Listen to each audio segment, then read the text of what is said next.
اليوم عندنا الندوة الثامنة من هذا الموسم. لدينا برنامج حافل معنا من الشعراء شاذلي دنقل ومحمد فهمي، في القصص إسلام شاهين وحنان فتحي، في الغناء أحمد عبد الله وليلى فوزي، ثم سنعرض تجربة الحلم من أجل حياة أفضل بريهان سعد ووردة ياسين ورباح كمال وريهام علي، ونحتفل بمرور 30 سنة على وفاة الشاعر أمل دنقل بالفيلم التسجيلي بصمات أمل دنقل للمخرج أيمن الجزبي وكريستينا بوكلي، ومعنا أيضا حمدي عطية وشاذلي دنقل سوف يقدمون الرؤية الشعرية التي كانت في هذا الفيلم. نبدأ بأول فقرة معنا الشاعر شاذلي دنقل. تفضل.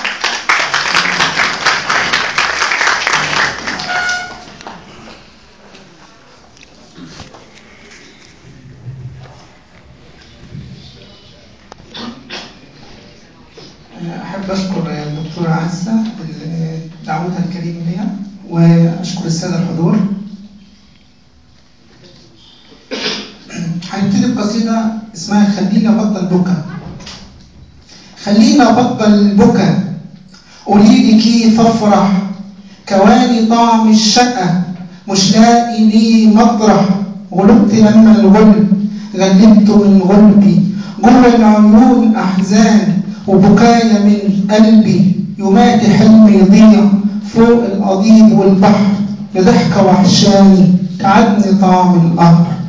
هتعودي زي زمان ولا ما هتعودي؟ لو حاسة بيا بجد ليه تنكلي وجودي؟ فاكراني في الأحزان والفرح مش فاكرة، ما كنت يوم هتهان لو كنت يوم قادرة، عاوزان أحبك ليه يا أسيا ومعندة؟ كل لما أحب أكتر تبقي أنت ليه باردة؟ والله ما أنا كرهك لكن تعبني الهم، عهديني نتصالح كفاية حزن ودم، ننسى بقى امبارح وبكرة بيه نهتم، يا بلدنا وحشاني يا بلدنا احميني، وحشني حضن الأم.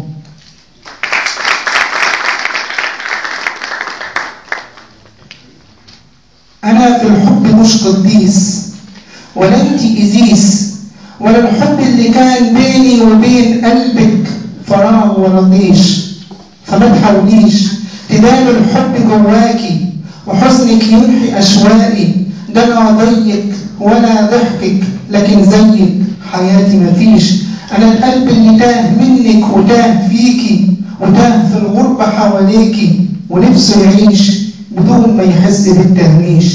أنا إنسان ساعات مخلص لكن مجنون، وبهواكي يا ملكة الكون، بحبك لما تتصافي وبحزن لما أكون جافي، عليكي يا أم حنون، خديني في حضنك الدافي، تعالي في حضنك تتعافي، نشوف بكرة يا أجمل لون، نشوف بكرة بأجمل لون، أكيد حبك ونفسي أعيش كتير جنبك، وهحلم بيكي فين ما أكون.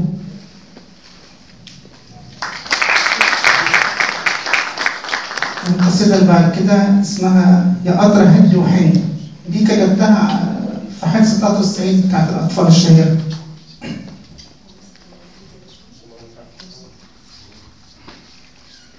قطر الصعيد ولا حس، قطر الصعيد ما يتبش، قطر الصعيد نساي، ما فاكرش مين جواه، كم روح خطفها معاه، ومين يحس الآه إلا غلبت الأم، والقطر موت بيدوم بيقتل المهموم ويزيد همومه هموم، قطر الصعيد بيبيد يوماتي حلم جديد، حتى في يوم العيد خلى الجراح بتزيد، في القطر نصف حياة ركابه تايهة معاه، على الوش حيرة وخوف، والقطر ماشي يطوف بيقتل العصافير، القطر مش بيشوف، قطر الصعيد ما سمعش الصرخة بعلن الحس، قطر الصعيد ما فهمش وداس على الأحلام، زود ألمنا ألام، يا قطر إمتى تحس، يا قطر صبنا اليأس، كفاية هدي وحن.